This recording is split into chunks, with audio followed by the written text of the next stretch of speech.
Nous allons nous lever pour la lecture de la parole de Dieu. Et nous lisons ce matin le même texte que nous avons lu dimanche dernier, parce que j'ai continué mon message de dimanche dernier. Est-ce qu'il y a quelqu'un qui se rappelle de quoi on a parlé? Quel était le titre du message? Oui. Merci beaucoup. Il y a au moins une main qui s'est levée sur les traces de Jésus. Et c'est important que nous marchions tous sur les traces de Jésus. Le texte que nous avons lu, qui nous a guidés, c'était dans Philippiens au chapitre 2, à partir du verset 5. Je vais lire 2-3 versets et puis on va avancer. Ayez en vous les sentiments qui étaient en Jésus-Christ.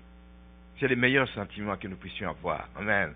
Les sentiments qui ont guidé Jésus pendant sa vie ici sur terre.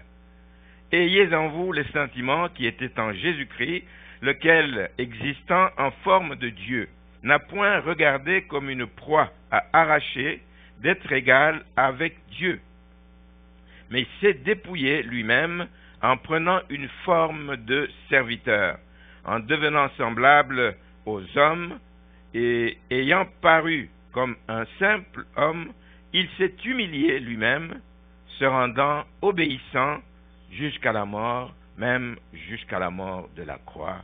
Amen. Père, merci pour ce moment. C'est un moment précieux, c'est un moment important où tu veux parler à nouveau à nos cœurs. Et nous prions, Seigneur, que ces cœurs soient des cœurs que tu as préparés pour accueillir cette parole, afin qu'elle puisse travailler nos vies, qu'elle puisse nous rapprocher davantage de toi, qu'elle nous amène à te suivre, qu'elle nous amène à vivre pour toi, qu'elle nous amène à faire ta volonté, qu'elle nous amène dans les voies dans lesquelles tu veux que nous marchions.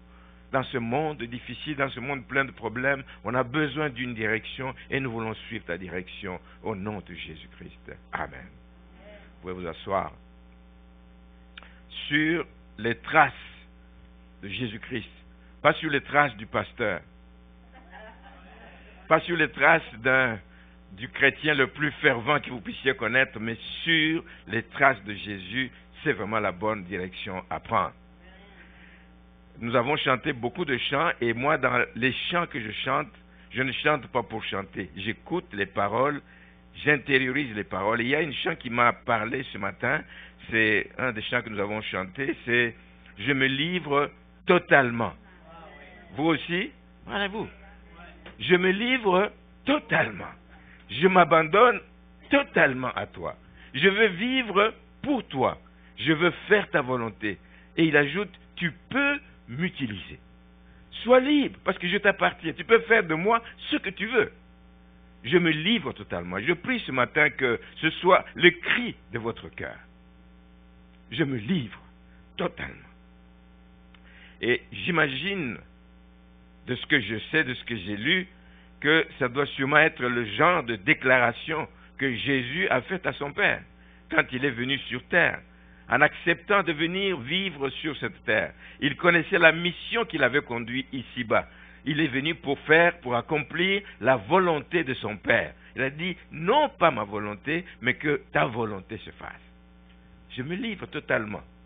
Fais de moi ce que tu veux. Tu peux m'utiliser, Seigneur. Merci.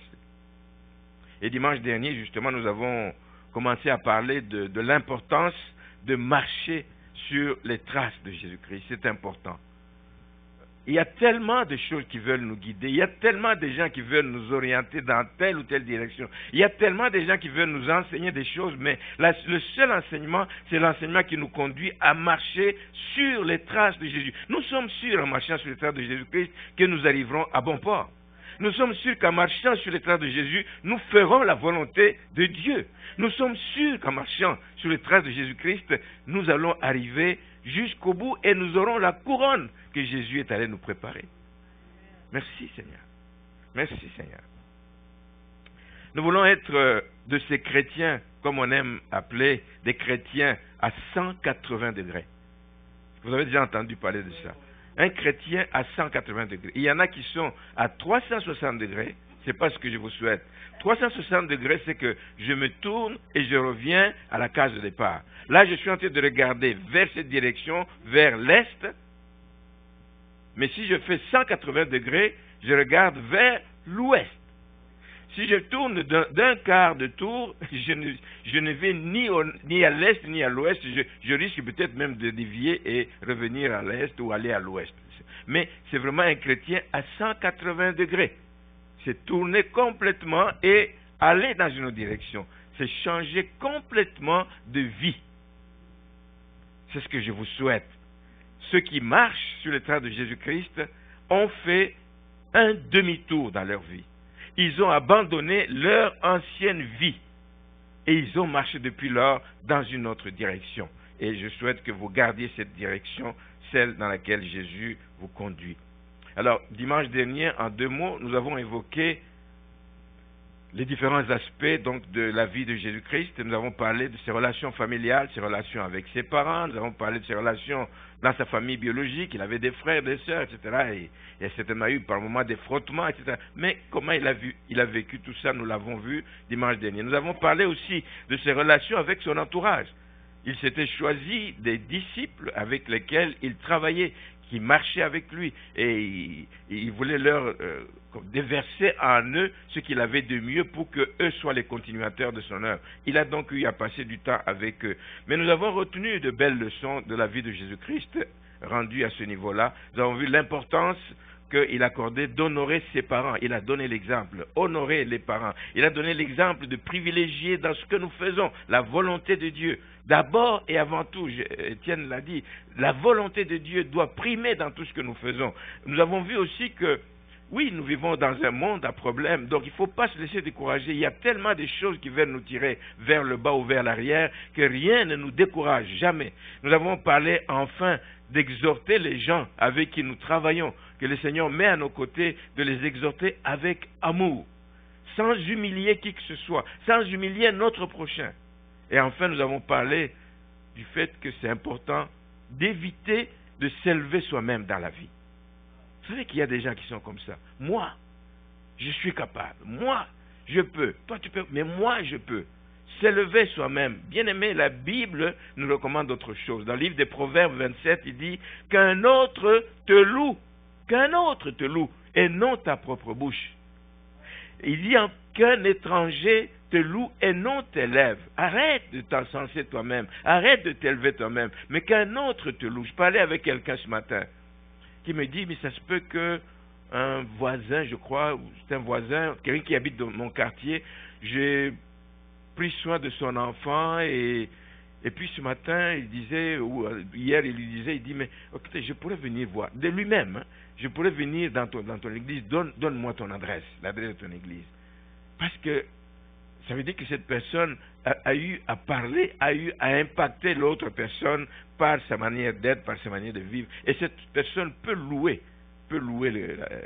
celle qui l'a exhortée, peut la louer et dire c'est une bonne personne. J'ai vu, c'est ça, que les autres te louent et non pas ta propre bouche. Alors ce matin, j'aimerais continuer donc avec 2 autres aspects donc que l'on retire de la vie de Jésus qui devraient nous inspirer ce matin. Il y a 2 choses dont j'aimerais parler, c'est quelle a été l'attitude de Jésus face à la souffrance. Vous allez voir qu'il n'y a personne ici pour qui la souffrance est étrangère, personne. Donc quelle attitude devons-nous avoir face à la souffrance? La deuxième chose, c'était, et ça c'est très marquant dans la vie de Jésus, c'est sa grande préoccupation qui l'a animé tout le long pour les âmes. Le souci des âmes, c'était le sens de la vie de Jésus-Christ. C'est d'ailleurs pour ça qu'il est venu. Sa grande préoccupation pour les âmes, parce qu'il s'apercevait que c'est des âmes qui se mouraient dans l'ignorance. Et il fallait qu'elles connaissent la vérité qui sauve, la vérité qui libère, la vérité qui ouvre les yeux, la vérité qui nous amène à connaître donc le chemin, le bon chemin.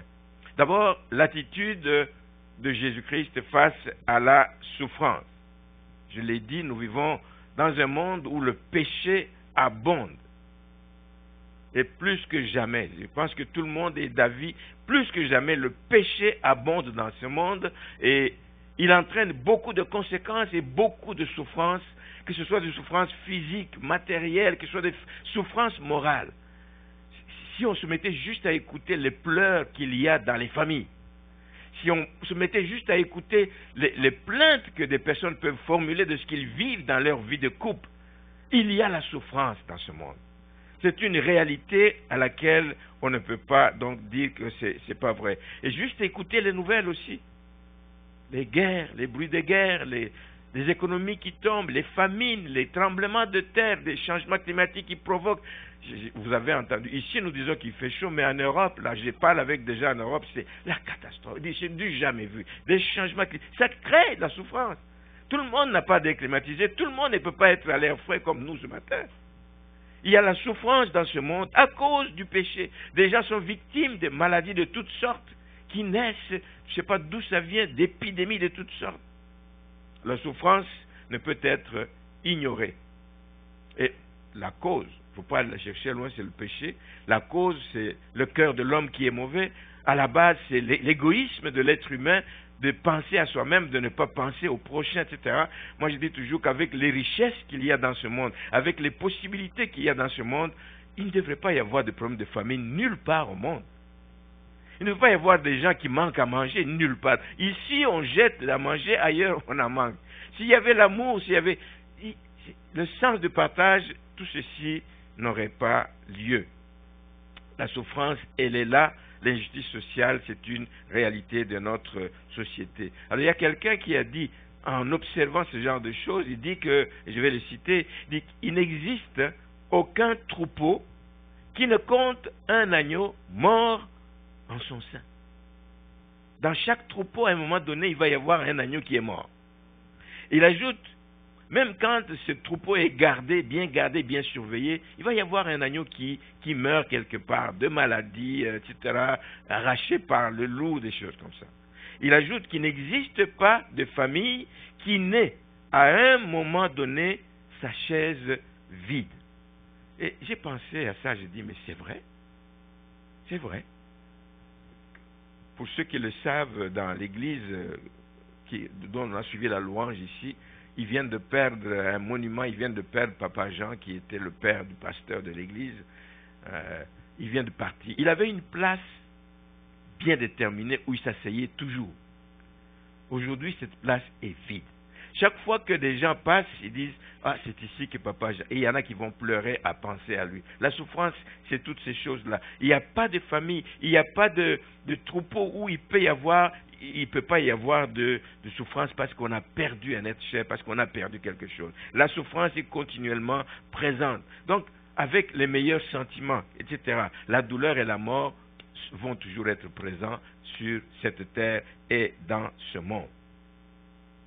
Et je pensais, en préparant ce message, il y a quelques années, c'était le pasteur Bourgier qui, lorsqu'il parlait aux funérailles de Roland, il donnait un exemple d'une jeune fille qui allait mourir, qui était en train de crier parce qu'on lui disait c'est fini, c'est une affaire de quelques heures, etc. Et puis ta vie s'arrête.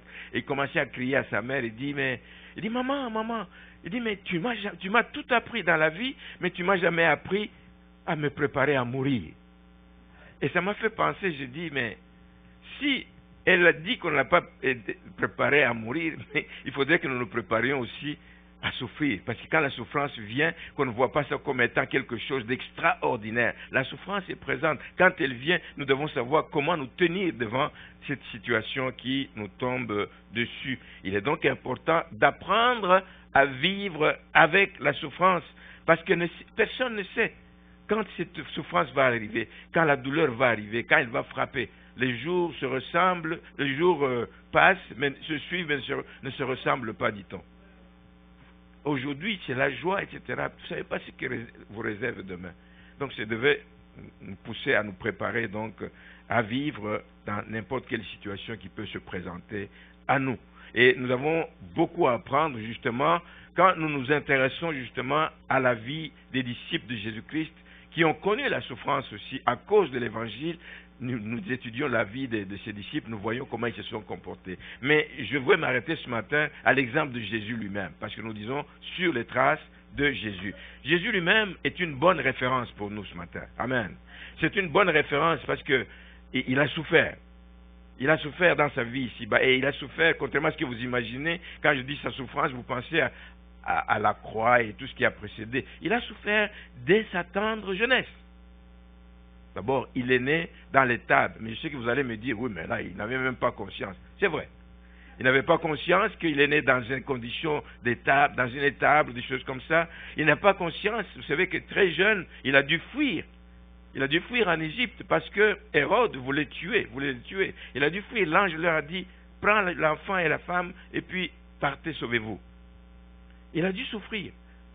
Je le dis parce que une bonne mère, de bons parents, vont raconter à leur enfant d'où il vient, par où ils sont passés. Je suis sûr que les parents de Jésus lui ont dit que nous nous retrouvons en Égypte, ce n'est pas chez nous. Ce n'est pas chez nous. Nous avons fui chez nous parce que au fur et à mesure qu'ils grandissaient. Et j'encourage les parents. Ne leur racontez pas juste des histoires concernant l'actualité, etc. Parlez-leur de leur origine. Parlez de ce que vous-même, parents, vous avez vécu dans votre jeune âge. Les temps difficiles dans lesquels vous êtes passés et qui vous ont permis d'arriver où vous êtes. Ça les aide à se construire. Ça les aide plus tard à se prendre en charge. Ça les aide à comprendre d'où ils sont venus, de quelle nation, de quelle famille ils appartiennent, dans quelle famille ils appartiennent. Et ça les aide à façonner leur vie. Pensez juste à l'histoire de Moïse.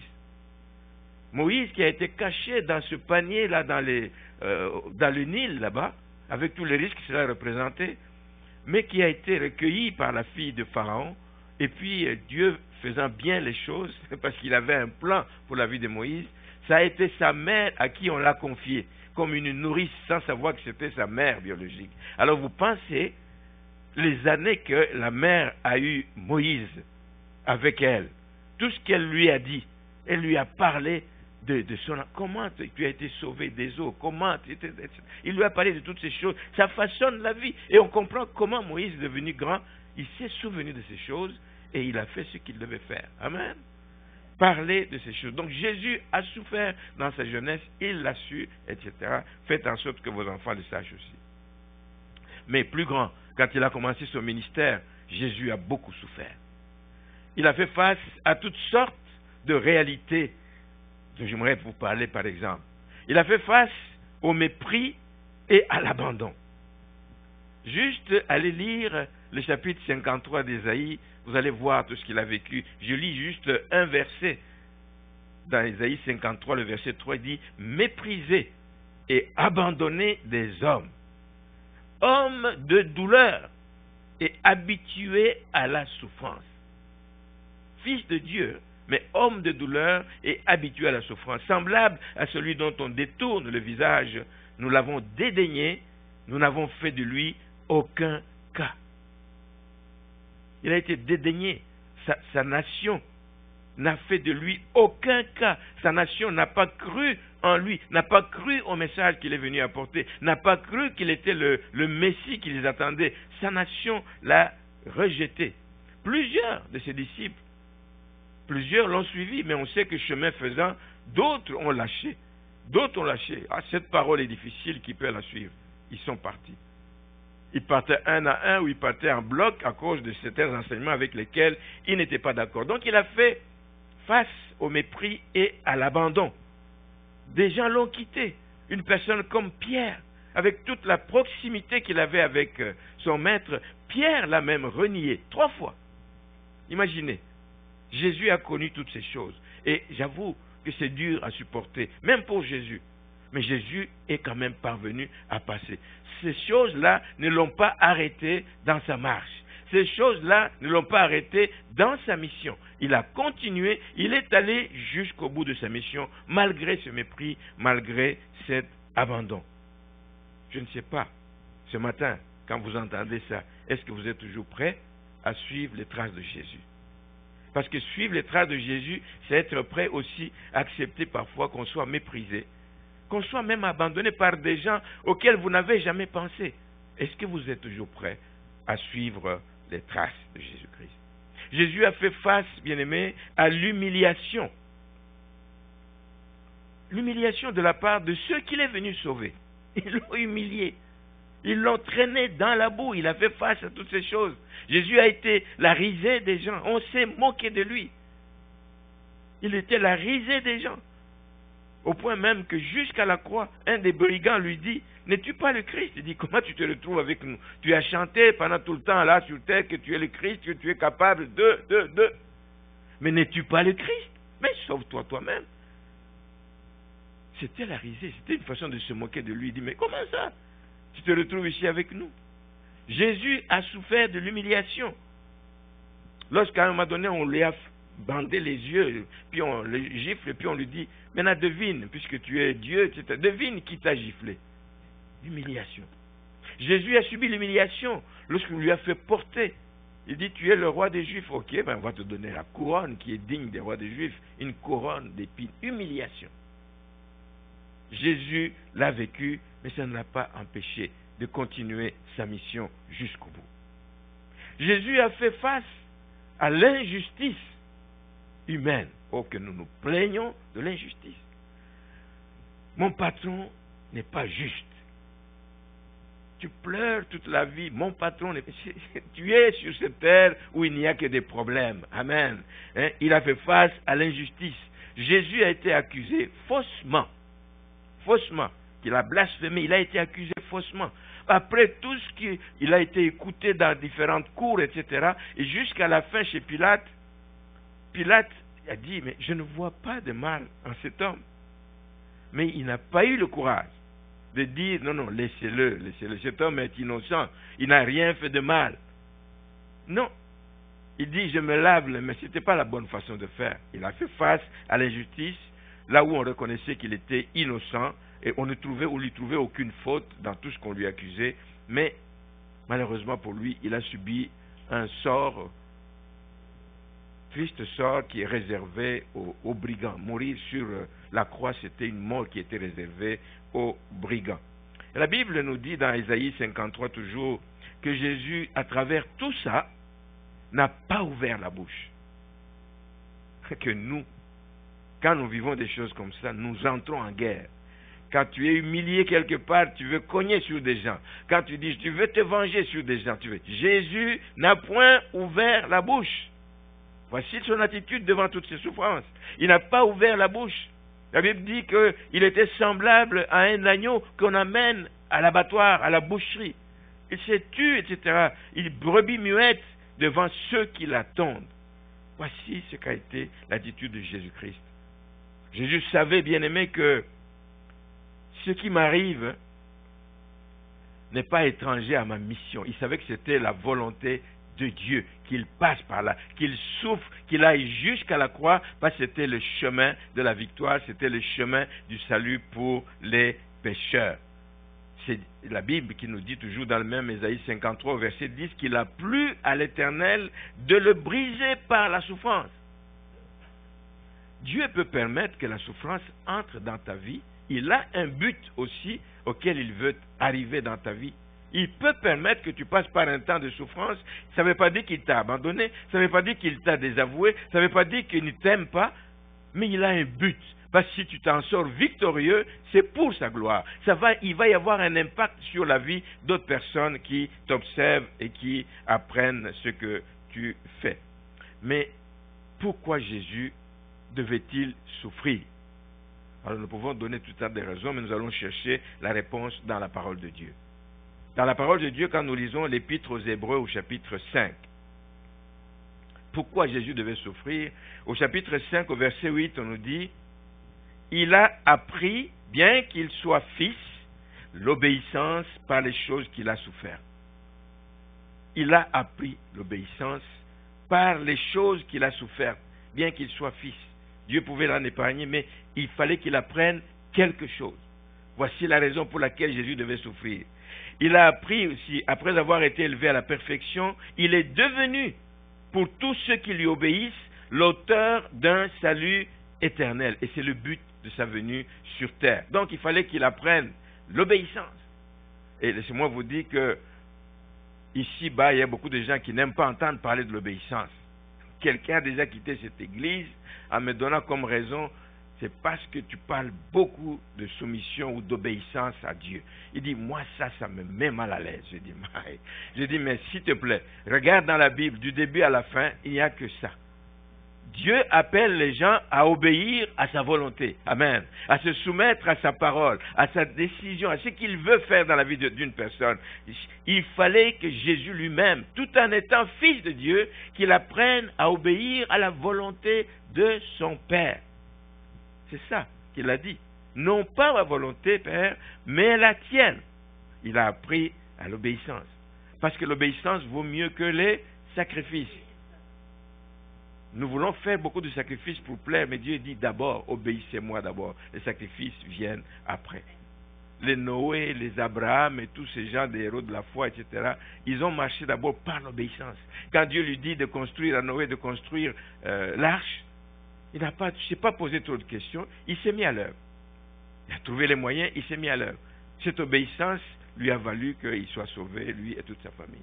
Abraham, même chose. Quand Dieu lui dit, quitte ton père, quitte ton pays, quitte ton père, etc., il a obéi. Il est parti sans savoir où il allait.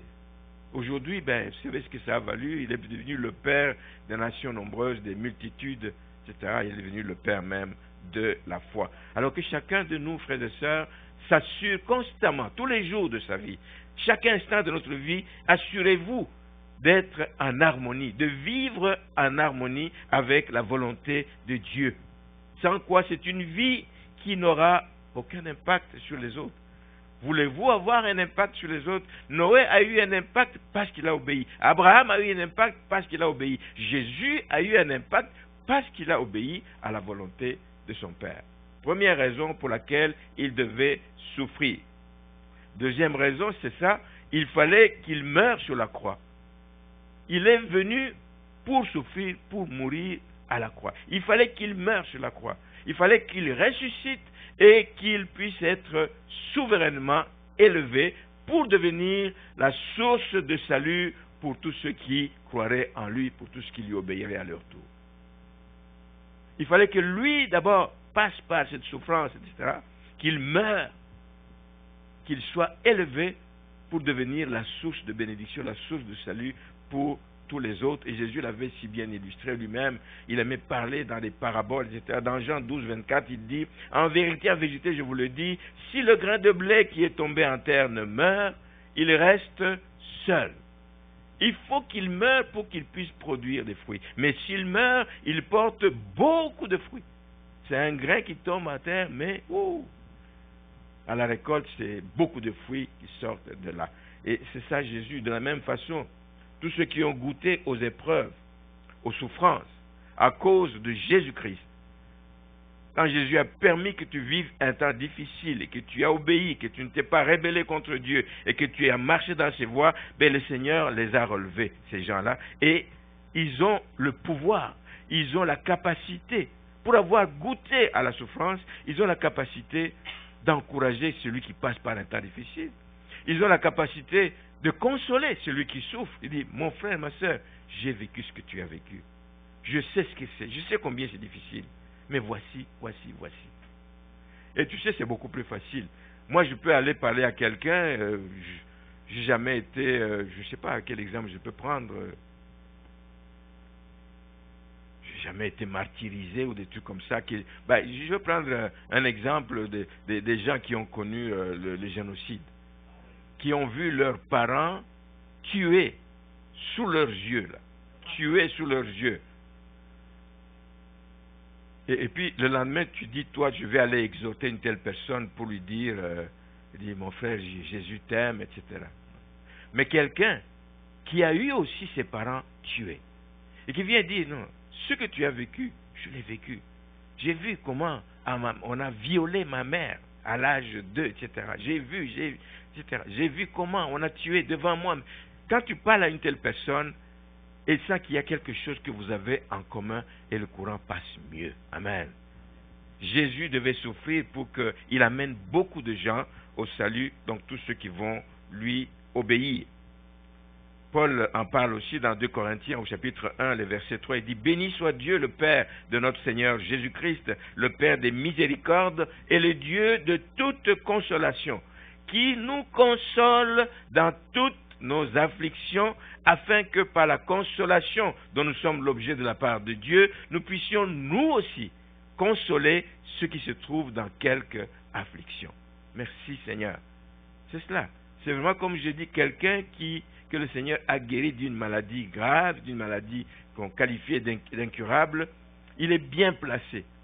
Il est bien placé pour aller exhorter, pour aller se tourner vers ceux qui souffrent comme il a vécu la même situation. Merci Seigneur. Alors voilà, donc j'ai parlé de la première attitude, Jésus, avec tout ce qu'il a connu comme souffrance. Il nous a laissé un bon exemple de comment vivre dans cette souffrance. C'est d'accepter que la volonté de Dieu se fasse.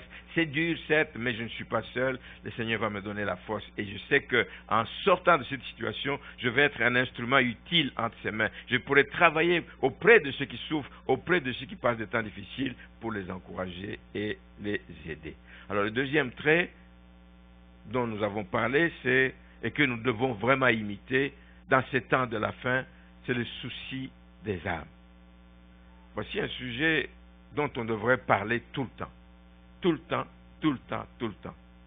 Si nous avons connu des périodes au début de notre foi où il y avait beaucoup de conversions, mais je me demande dans quelle mesure c'était vraiment des conversions, parce que beaucoup qui ont commencé avec nous sont rentrés dans le monde. Donc il n'y a vraiment pas eu conversion. C'était, il y a un frère, un pasteur qui vient de mourir là, qui disait, c'était un réveil de chant et de danse. Il parlait de ce qui s'est passé particulièrement dans un pays d'Afrique. C'était des grandes campagnes avec des danses et tout, des foules venaient, etc. Mais ils aimaient plus peut-être la musique, l'atmosphère, etc. Et puis quand on appelle les gens en avant pour donner la vie au Seigneur, ils avancent en foule et puis on dit, waouh, il y a eu beaucoup de conversions. Mais la réalité aujourd'hui, rien. Les gens vivent comme par le passé, etc. Quelques-uns ont saisi, ont compris le sens et ils marchent dans les voies du Seigneur. Donc, le souci des âmes doit nous préoccuper. Alors, il y a ce chant. J'aime les chants, comme je vous dis, moi, les chants me parlent. Il y a ce chant qui nous dit, écoutez l'appel du berger, qui connaît ses brebis en danger. Il les appelle avec amour, espérant toujours leur retour. Alors, cherchons-les. Cherchons-les. Elles sont en danger. Cherchons-les. Écoutez l'appel du berger et cherchons-les. Donc, ayons continuellement le souci des âmes qui se meurent, des âmes qui vont tout droit en enfer, des âmes qui n'ont pas d'espérance. Il y en a beaucoup autour de nous. Mais quand nous les regardons, les gens qui passent, les voisins, quand nous regardons les collègues de service, quand nous regardons des amis, quand nous regardons même certains membres de nos familles, on a déjà essayé plusieurs fois. Mais quel est le sentiment? C'est juste de dire, j'ai tout essayé, moi, j'ai déjà fait ma part et c'est fini. Non. Il doit y avoir quelque chose qui continue à brûler en nous, quelque chose qui continue à nous ronger, à dire, Seigneur, je prie encore, jusqu'au bout, je prierai pour le salut des membres de ma famille. Jusqu'au bout, je vais prier pour le salut de mon voisin, etc., etc. Donc, nous devons chercher ces âmes parce qu'il faut que nous réalisions le prix d'une âme. Les âmes, beaucoup de gens sont exposés aux dévoreurs. C'est le diable, c'est sa mission, détruire, voler, égorger, tuer. Il dévore les gens sous nos yeux. Nous ne pouvons pas rester comme ça, sinon nous rendrons compte à Dieu. Alors comme Jésus, comme les premiers disciples évidemment que nous avons connus, vous êtes appelés, nous sommes appelés à être des pêcheurs d'hommes. Quand il appelait les gens, il dit, venez, je vais faire de vous des pêcheurs d'hommes. Il faut aller les chercher là où ils sont.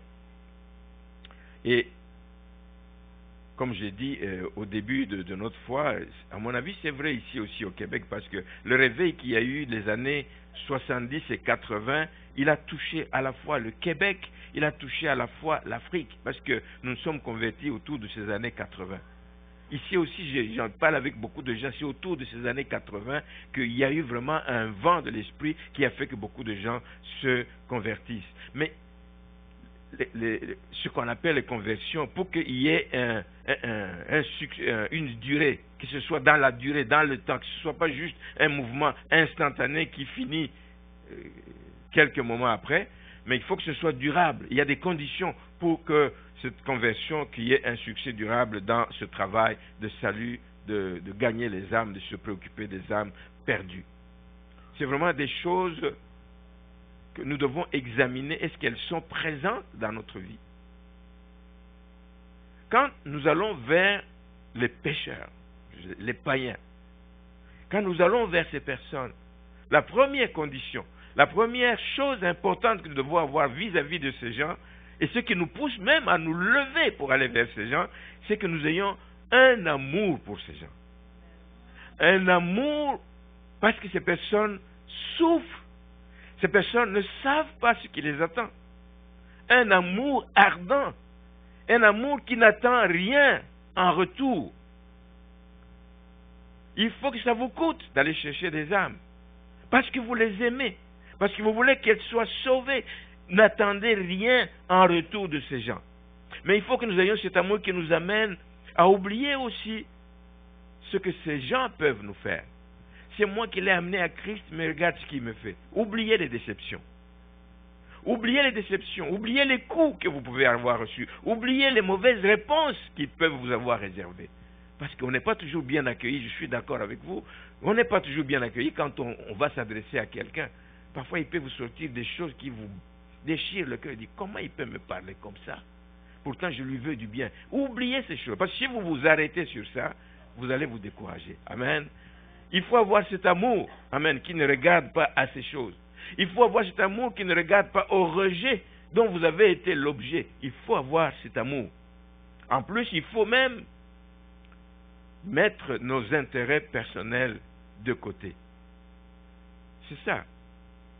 Il faut voir un autre comme plus grand que toi. Donc, tu dis, non, moi je m'aime. De toute façon, moi je connais déjà le Seigneur. Donc, maintenant, la priorité pour moi, c'est que cette âme soit gagnée à Christ. Donc, aimer cette personne et mettre nos intérêts personnels vraiment au second plan.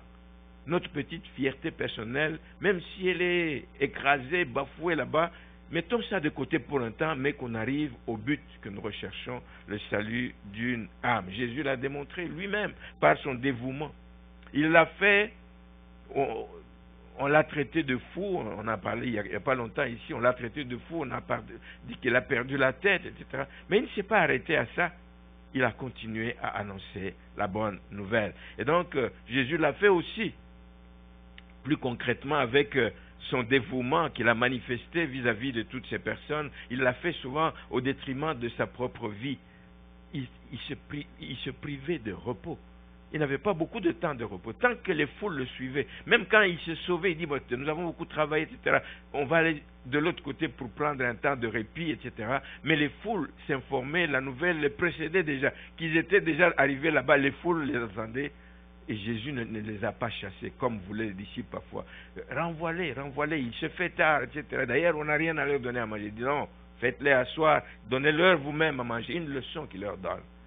Vos intérêts en second plan, mais l'intérêt de ces gens en premier. Jésus l'a fait. Pas de repos. Même il se privait de manger. On est allé lui acheter à manger. Ses disciples sont allés lui acheter à manger en ville. Mais comme il avait rencontré cette âme de cette Samaritaine, il dit, waouh, c'est une âme qui est précieuse aux yeux de Dieu. On lui dit, non, mais arrête un peu, viens manger. Il dit, non, ma nourriture, c'est de faire la volonté de mon Père. Mettre ses intérêts de côté pour le salut d'une âme. Robert Chapman, ceux qui aiment lire, c'est un homme de Dieu du 19e siècle. C'est un bon modèle vraiment de compassion. Il avait vraiment ce genre d'amour, un amour plein d'abnégation, donc où il se met vraiment en retrait, mais il veut d'abord aimer les gens. Ce qui le caractérisait est exprimé dans une phrase. Il dit, et il le disait souvent, tellement que c'est resté dans la tête des gens, il dit, ma tâche est d'aimer sans chercher à ce que les autres m'aiment en retour. C'est ça ma tâche, aimer les autres, sans chercher que les autres m'aiment en retour. Ils peuvent ne pas m'aimer, mais moi je vais les aimer. Amen. Si nous manifestons cet amour auprès de tous ces gens vers qui le Seigneur nous envoie, nous aurons des résultats. Deuxième chose importante, deuxième condition de succès dans cette mission de salut des âmes, c'est avoir à l'esprit et être conscient que nous aurons des comptes à rendre. Jésus ne nous a pas créés pour que nous puissions vivre pour nous-mêmes. Jésus nous rend responsables du prochain, de notre voisin. Il nous rend responsables. Tu ne peux pas avoir vécu 10 ans, 20 ans, 30 ans dans une maison avec une personne que tu n'aies jamais pris le temps de lui parler de Jésus-Christ. Tu rendras compte. Qu'elle refuse, c'est une autre chose.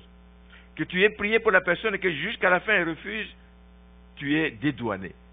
Mais que tu n'aies rien fait, parce que tu avais peur de la réaction de la personne ou parce que, je ne sais pas, des raisons qui t'empêchent de le faire, tu auras des comptes à rendre pour toutes les personnes que Dieu a mis à tes côtés. Tu travailles avec des gens 10 ans, 15 ans, 20 ans, jamais tu ne parles de ta foi. Ce matin, quelqu'un me disait, moi je n'aime pas forcer les gens, dit-il, à les inviter à l'église. Ok, chacun a son approche, mais j'aime témoigner ma foi. Je témoigne ma foi au travail, je témoigne ma foi chez les voisins, je témoigne ma foi partout où je passe. J'aime ça, j'aime ça. Donc, nous aurons des comptes à rendre pour tous ceux que le Seigneur aura mis sur notre chemin. Et Jésus, dans sa prière sacerdotale, l'exemple de Jésus, marchons sur les traces de Jésus. Quand il faisait sa prière dans Jean 17, il priait le Père pour tous ceux qu'il lui avait donnés. Il dit, Père, je n'ai perdu aucune âme que tu m'as confiée. Je n'en ai perdu aucune, sauf Judas, le fils de la perdition. Pourquoi? Parce qu'il fallait que les Écritures s'accomplissent. Je n'en ai perdu aucune. Mais Jésus, lui, comment est-ce qu'il a procédé? C'est comme nous voulons marcher sur ses traces. Ben, Jésus, la Bible nous dit que tout le long de son ministère, il allait de lieu en lieu faisant du bien aux gens. Pour aller de lieu en lieu faisant du bien aux gens, ça veut dire que tu es disponible, tu es disposé à aider, à faire du bien aux gens. Ce n'est pas juste les œuvres, donner. Faire du bien aux gens, c'est prier pour les gens, c'est conseiller les gens. Jésus l'a fait. Il a pris le temps d'écouter.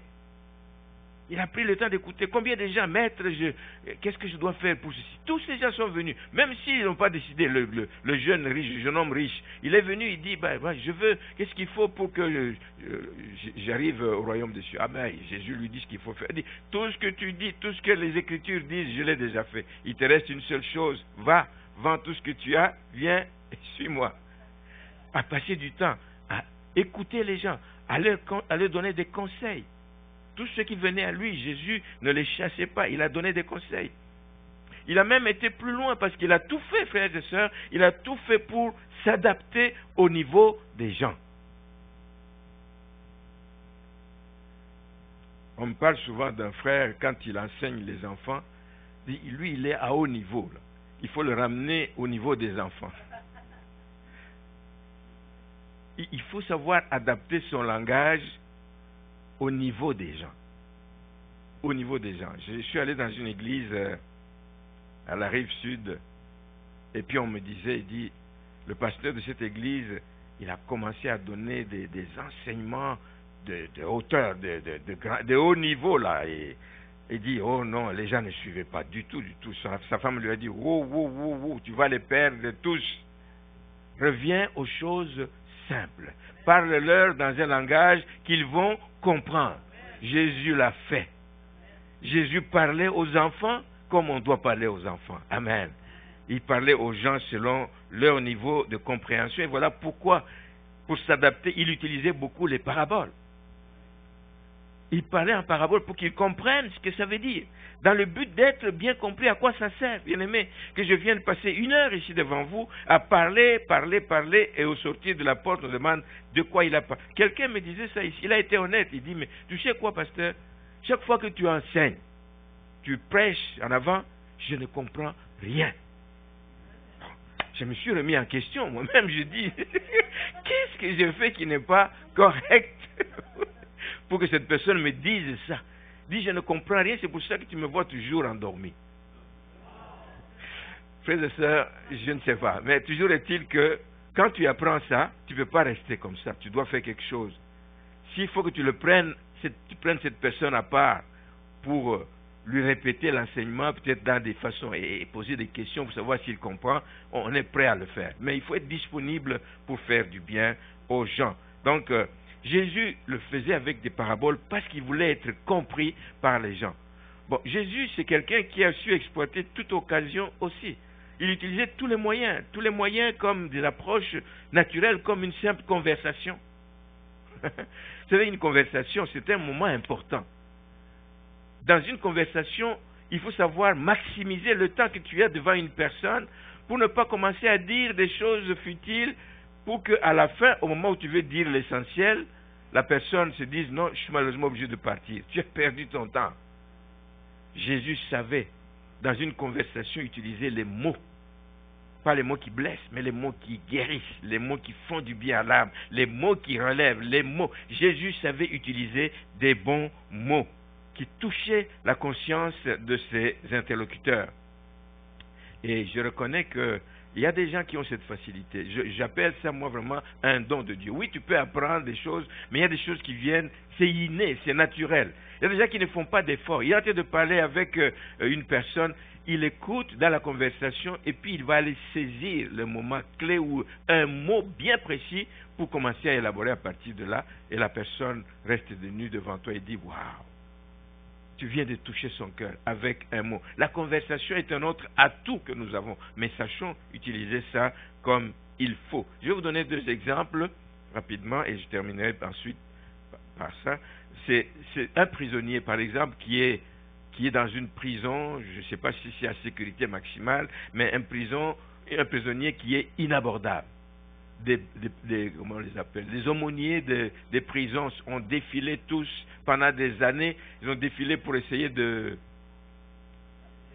lui parler du Seigneur, mais rien à faire, ça ne passait pas du tout, etc. Ils essaient de parler à sa conscience, mais en plus il avait un caractère farouche et même moqueur à la limite. Alors vous comprenez que beaucoup de gens n'aiment pas ça. Je l'ai dit tout à l'heure, il y a des gens qui n'aiment pas qu'on les humilie, etc. Alors tu as été 2 fois comme ça, ils te traitent comme un torchon, tu dis moi je ne rentrerai plus là-bas. Donc ce prisonnier était comme ça. Mais chaque fois qu'il y avait une tentative de lui parler, de parler à sa conscience, mais ça excitait encore plus son dédain pour les choses de Dieu. Jusqu'à ce qu'un jour, une vieille personne, un monsieur qui savait que le gars ne voulait rien savoir quand on lui disait de pardonner, de demander pardon, nous sommes tous pécheurs, qui ne voulait rien savoir. Et un jour, donc, un vieillard, là, un monsieur âgé, est allé le voir dans la prison parce qu'il avait le souci de cet âme. Il a appris tout ce qui se faisait avant lui. Il a appris comment il chassait les gens. Il a appris comment il menaçait même les gens. Mais il a dit non, le souci de cette âme me dévore. Il est allé à son tour rencontrer la personne. Et lui parla avec douceur. Et lui parla et lui dit simplement les paroles que voici. Il dit une phrase qui a tout changé. Il faut que Dieu soit infiniment miséricordieux pour avoir donné son Fils en faveur des pécheurs tels que nous, pas tel que toi. Il faut qu'il soit infiniment miséricordieux pour avoir donné son Fils en faveur des pécheurs comme nous, tels que nous. Il s'inclut là-dedans. Le gars sent tout de suite, il dit, je ne suis pas seul concerné, je ne suis pas seul visé. Donc ce monsieur considère aussi parmi les pécheurs et il a été touché instantanément. Oui, c'était le temps de Dieu, mais c'est les bons mots qu'il a été utilisé. Il a été touché et à ce petit mot « nous », ben, il ne se sentait pas seul visé. Sa résistance s'est brisée vraiment comme la glace peut fondre sous le soleil. Sa résistance est tombée et il a accepté le Seigneur. Un deuxième exemple, juste avec de simples mots, c'est un pasteur. Cette fois-ci, un pasteur qui passe, comme je suis passé à l'Assomption, il y a un chantier de construction à côté et je passe là-bas. Mais les gens me connaissent dans le quartier, savent que c'est le pasteur. Le pasteur passe devant et puis à un moment donné, comme les gens savaient qu'il passe souvent, peut-être à la même heure ou je ne sais pas, et un ouvrier a voulu lui jouer un tour. Un ouvrier, un jour, il a amené une bouteille d'eau de vie, une bouteille d'alcool fort, je crois, et puis il prend la bouteille, quand il voit le pasteur arriver, il dit « Hey, pasteur Gosner », c'était son nom. Pasteur Gosner, il dit « Mais viens, tiens et bois. Tiens et bois. » Il a reconnu que c'était un pasteur, il dit, prends et bois. Et alors évidemment, vous imaginez, à cette scène-là, tous les collègues, wow, ils ont ri aux éclats, ils disent, oh, le pasteur va boire, le pasteur va boire.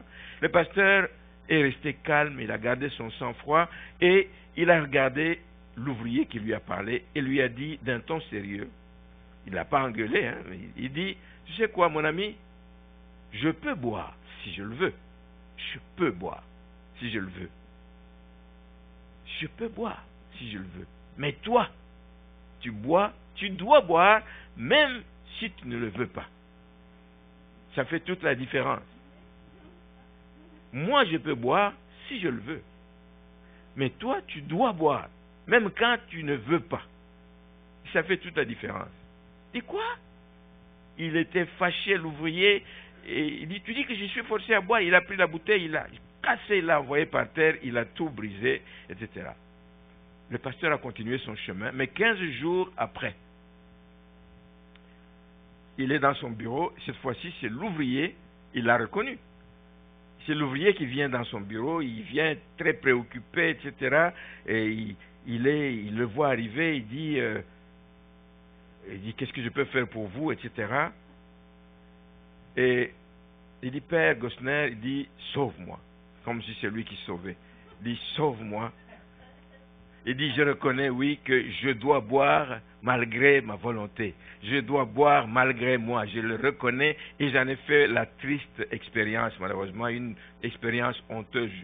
L'histoire ne me dit pas ce qu'il a fait. Est-ce qu'il a commis un impair au travail? Est-ce que c'est dans sa maison? Il dit, j'ai fait une expérience malheureuse et aujourd'hui, je cours à ma perte. Prie pour moi. J'ai besoin que tu pries pour moi. Et le fidèle pasteur ne va pas dire, écoute, toi, là, non. Il a prié dans une prière fervente, comme la prière du juste, une prière fervente. Il a recommandé ce malheureux esclave de l'alcool à la grâce de Dieu.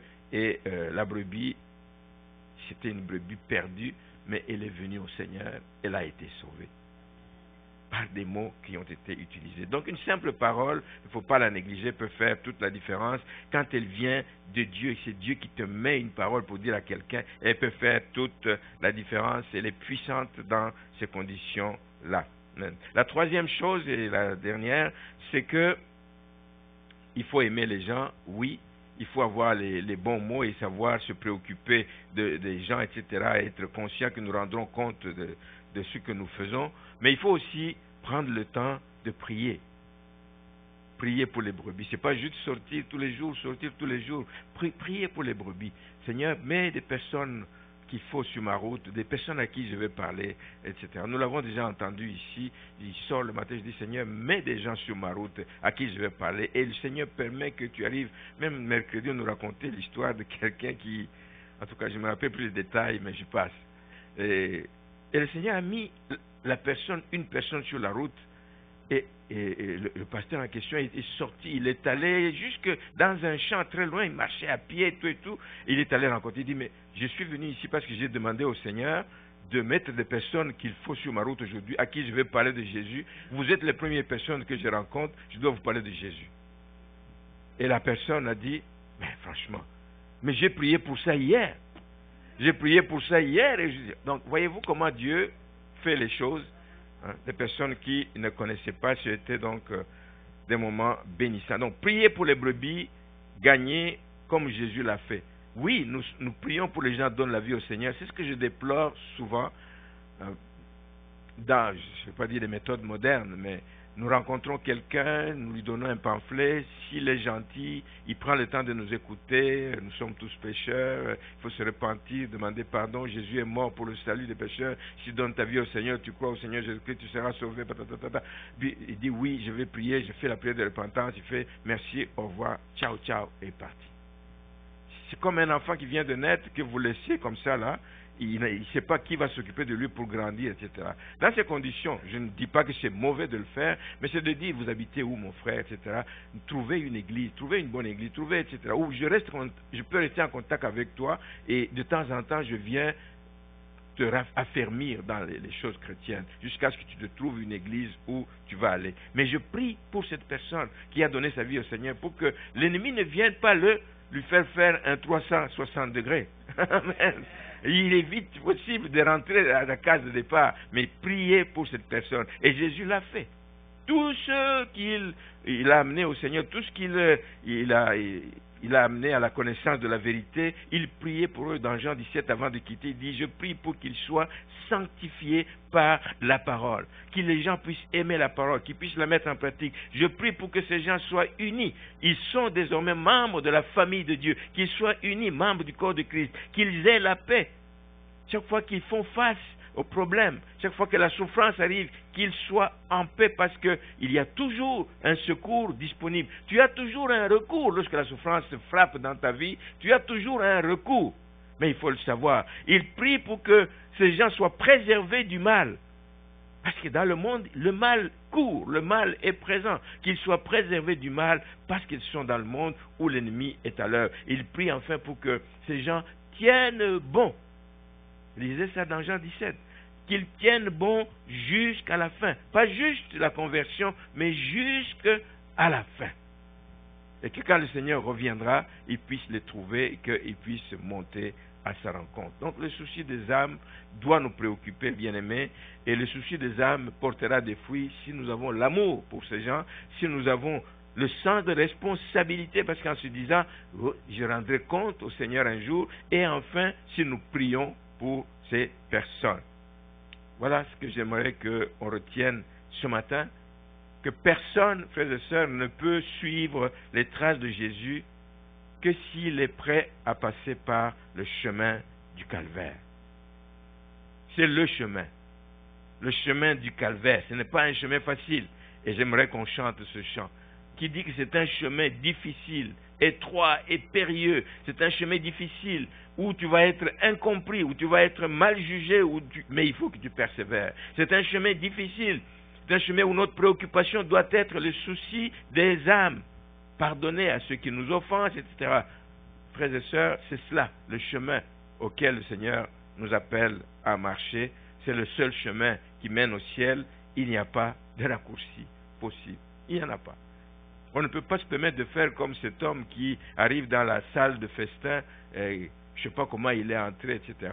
Et il est entré, il se retrouve là-bas, il n'a pas la tenue de fête, etc. Le maître dit, mais comment toi tu es entré ici? Alors il y a une anecdote qui se raconte que quand un ange lui a demandé, mais toi comment tu es entré ici? Ah, c'est Marie qui m'a fait passer par-dessus la clôture. Parce qu'il y a des gens qui croient qu'on peut aller au ciel par Marie, mais il va te faire passer, non pas par la porte des brebis, mais il va te faire passer par-dessus la clôture. Mais tu vas être repéré parce que tu n'es pas à la bonne place. Que le Seigneur nous bénisse. Amen.